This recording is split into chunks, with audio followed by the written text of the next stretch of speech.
চিন্তা করেন আগামী 5 বছর পর আপনি নিজের কই দেখতে চান? আমার একটা বাড়ি থাকবে, 10তলা বাড়ি, আমি এখান থেকে লিফটে নামবো, আমার একটা গাড়ি থাকবে, আমি গাড়ি নিয়ে বের হবো।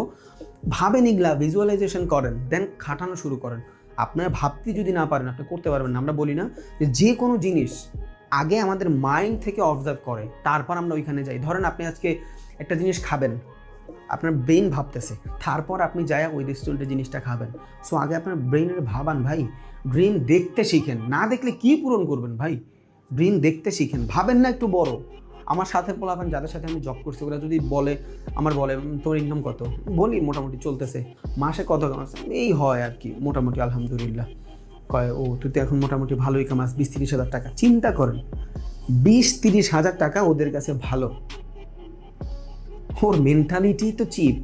সো ভাবেন না একটু বড়। হ্যাঁ আগামী এই কয় বছর পরে আমার 100 কোটি টাকা থাকবে, 100% থাকবে। এই যে যারা দেখতেছি এখানে আমার বড় একটা প্লট থাকবে, থাকবে ভাই থাকবে। ভাইবা তো দেখেন, ভাবতেই পারেন না এক্সিকিউশন কি করবেন, ভাইবা দেখেন, ভাবতে থাকেন, হয়ে যাবে ইনশাআল্লাহ।